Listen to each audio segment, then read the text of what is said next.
Hi friends, எல்லோருக்கும் வணக்கம். இன்னைக்கு நாம இந்த வீடியோவில் எதை பற்றி பார்க்க போகிறோம்னா, national capital region transport corporation தேசிய தலைநகர் பிராந்திய போக்குவரத்து கழகத்திலிருந்து வந்திருக்கக்கூடிய வேலைவாய்ப்பு அறிவிப்பை பற்றி தான் நாம் இந்த வீடியோவில் பார்க்க போகிறோம். பல்வேறு விதமான பதவிகளுக்கு அறிவிப்பு வெளியிட்டிருக்காங்க. Senior executive, executive company secretary, junior engineer to civil various போஸ்டிங்கான அறிவிப்பு வெளியிட்டிருக்காங்க. இந்த பதவிகளுக்கு ஆண் பெண் இருபாலரும் விண்ணப்பிக்கலாம். விண்ணப்பிக்க அனைத்து கம்யூனிட்டிக்கும் எந்த விதமான கட்டணமும் கிடையாது. இதற்கான ஃபுல் டீடைல்ஸை பார்க்கலாம். ஸோ வாங்க. ஸோ பார்த்தீங்கன்னா junior engineer to civil, so இந்த பதவிக்கு பார்த்தீங்கன்னா ஏற்கனவே அறிவிப்பு வெளியிட்டு இருந்தாங்க. ஸோ இந்த அறிவிப்பில் பார்த்தீங்கன்னா இந்த பதவிக்கு விண்ணப்பிக்க வேண்டிய கடைசி தேதியாக பார்த்தீங்கன்னா 4/12/2020 பார்த்தீங்கன்னா கடைசி தேதியாக கொடுத்துருந்தாங்க. 4/12/2020 பார்த்தீங்கன்னா கடைசி தேதியாக கொடுத்துருந்தாங்க. தற்பொழுது பார்த்தீங்கன்னா இந்த பதவிக்கு விண்ணப்பிக்க வேண்டிய தேதி பார்த்தீங்கன்னா நீட்டிப்பு செஞ்சிருக்கிறாங்க. ஸோ பார்த்தீங்கன்னா 11/12/2020 வரை விண்ணப்பிக்கலான்னு சொல்லியிருக்காங்க. ஸோ பார்த்தீங்கன்னா ஜூனியர் இன்ஜினியர் டு சிவில் பதவிக்கு பார்த்தீங்கன்னா ஏற்கனவே பார்த்தீங்கன்னா நோட்டிஃபிகேஷனில் பார்த்தீங்கன்னா விண்ணப்பிக்க வேண்டிய கடைசி தேதியை பார்த்தீங்கன்னா 4/12/2020 கொடுத்துருந்தாங்க. தற்பொழுது பார்த்தீங்கன்னா இந்த பதவிக்கு விண்ணப்பிக்க வேண்டிய தேதி பார்த்தீங்கன்னா நீட்டிப்பு செஞ்சிருக்கிறாங்க. ஸோ எதுவரை விண்ணப்பிக்கலான்னு சொல்லியிருக்கிறாங்கன்னா 11/12/2020 வரை விண்ணப்பிக்கலான்னு சொல்லியிருக்காங்க. ஸோ விண்ணப்பிக்க அனைத்து கம்யூனிட்டிக்கும் எந்த விதமான கட்டணமும் கிடையாது.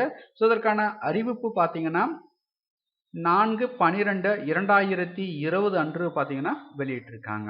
ஸோ பார்த்தீங்கன்னா ஜூனியர் இன்ஜினியர் டு சிவில் பதவிக்கான ஃபுல் டீட்டெயில்ஸாக பார்க்கலாம்.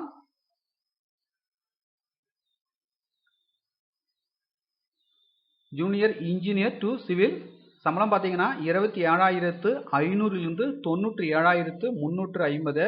டோட்டல் வேகன்சிஸ் பார்த்தீங்கன்னா 52 கடிதங்கள் கொடுத்துருக்குறாங்க. யூஆருக்கு 23 வேகன்ஸ் கொடுத்துருக்குறாங்க. ஓபிசிக்கு பார்த்தீங்கன்னா 14 வேகன்ஸ் கொடுத்துருக்குறாங்க. எஸ்சிக்கு 7 வேகன்ஸ் கொடுத்துருக்குறாங்க. எஸ்டிக்கு 3 வேகன்ஸ் கொடுத்துருக்காங்க. இடபிள்யூஎஸ் பார்த்தீங்கன்னா 5 வேகன்ஸ் கொடுத்துருக்குறாங்க. டோட்டலாக பார்த்தீங்கன்னா 52 கடிதங்கள் அறிவிச்சிருக்கிறாங்க. மேக்ஸிமம் ஏஜ் லிமிட் பார்த்தீங்கன்னா 28 வயது கொடுத்துருக்குறாங்க. அதுக்கடுத்து பார்த்தீங்கன்னா ஏஜ் ரிலாக்ஸேஷனும் வழங்கப்படும் சொல்லியிருக்காங்க. எஸ்சி, எஸ்டி, ஓபிசி கேண்டிடேட்ஸ் பார்த்தீங்கன்னா ஏஜ் ரிலாக்ஸேஷன் வழங்கப்படும் சொல்லியிருக்காங்க. இதற்கான குவாலிஃபிகேஷனை பொறுத்த வரைக்கும் பார்த்தீங்கன்னா டிப்ளமோவில் சிவில் இன்ஜினியரிங் முடிச்சிருக்க வேண்டாம். எக்ஸ்பீரியன்ஸை பொறுத்த வரைக்கும் பார்த்தீங்கன்னா மினிமம் 1 இயர் இருக்கணும். 1 வருடம் பார்த்தீங்கன்னா அனுபவம் இருக்க வேண்டும். ஸோ அதுக்கடுத்து பார்த்தீங்கன்னா இந்த பதவிக்கு எப்படி விண்ணப்பிப்பதுன்னு பார்த்தீங்கன்னா இதற்கான விண்ணப்ப படிவம் கொடுத்துருக்குறாங்க. ஸோ இந்த விண்ணப்ப படிவத்தை பூர்த்தி செஞ்சிருங்க.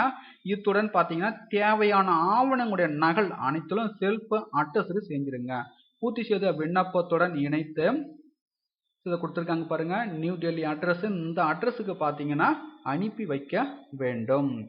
ஸோ பார்த்தீங்கன்னா என்வலப்பில் நீங்கள் எந்த பதவிக்கு விண்ணப்பிக்க போறீங்களோ அந்த பதவியின் பெயர் பார்த்தீங்கன்னா கிளியராக மென்ஷன் பண்ண சொல்லியிருக்காங்க. Application for the post of junior engineer to civil contract பேசிஸ்ன்னு பார்த்தீங்கன்னா என்வலப்பில் கிளியராக மென்ஷன் பண்ணணும்னு சொல்லியிருக்காங்க. அதுக்கடுத்து பார்த்தீங்கன்னா என்னென்ன டாக்குமெண்ட்ஸ்லாம் ஜெராக்ஸ் செல்ஃப் அட்டஸ்ட் செய்து பூர்த்தி செய்த விண்ணப்பத்தை இணைத்து அனுப்புறது லிஸ்ட் கொடுத்துருக்குறாங்க. ஸோ பார்த்துக்கலுங்க. ஸோ என்னென்ன டாக்குமெண்ட்ஸ் கொடுத்துருக்குறாங்க. ஸோ எக்காரணம் கொண்ட ஒரிஜினல் சர்டிஃபிகேட் அனுப்பிச்சிடாதீங்க. ஸோ பார்த்தீங்கன்னா என்னென்ன ஆவணங்கள்லாம் அனுப்ப போகிறீங்களோ அனைத்து ஆவணங்களும் ஜெராக்ஸ் எடுத்து ஜெராக்ஸில் செல்ஃப் அட்டஸ்டேஷன் சொல்லுவாங்க. அதாவது பார்த்தீங்கன்னா உங்களோட சைன் போட்டுட்டு அதை பார்த்தீங்கன்னா பூர்த்தி செய்த விண்ணப்பத்துடன் அவர்கள் கொடுத்துருக்கிற முகவரிக்கு பார்த்தீங்கன்னா அனுப்பி வைக்க வேண்டும். ஸோ என்னைக்குள்ளன்னு பார்த்தீங்கன்னா 4/12/2020 கிடையாது. ரைட்டுங்களா? 4/12/2020 கிடையாது. ஸோ பார்த்தீங்கன்னா தேதி நீட்டிப்பு செஞ்சிருக்கிறாங்க. ஸோ எத்தனாம் தேதி வரை விண்ணப்பிக்கலாம்னு சொல்லியிருக்காங்கன்னா 11/12/2020 வரை விண்ணப்பிக்கலான்னு சொல்லியிருக்காங்க. அதுக்கு அடுத்தாக பார்த்தீங்கன்னா ரிட்டர்ன் டெஸ்ட் இருக்குன்னு சொல்லியிருக்காங்க. ஸோ ரிட்டர்ன் எக்ஸாமினேஷனை பொறுத்தவரைக்கும் பார்த்தீங்கன்னா டெல்லியில் நடைபெறும்னு சொல்லியிருக்காங்க. ஸோ இந்த ரிட்டர்ன் எக்ஸாமினேஷன் பொறுத்தவரைக்கும் உங்களுடைய ஓன் செலவு தான் நீங்கள் போயிட்டு ரிட்டர்ன் எக்ஸாமினேஷன் அட்டன் பண்ணுற மாதிரி இருக்கும். ஸோ அவங்களும் கிளியராக சொல்லியிருக்கிறாங்க. ஸோ மேலும் உங்களுக்கு கூடுதல் விவரங்கள் வேணும்னா இந்த நோட்டிஃபிகேஷனுடைய பிடிஎஃப் லிங்க் பார்த்தீங்கன்னா இந்த வீடியோக்கு கீழே உள்ள டிஸ்கிரிப்ஷன் மென்ஷன் பண்ணுறேன்.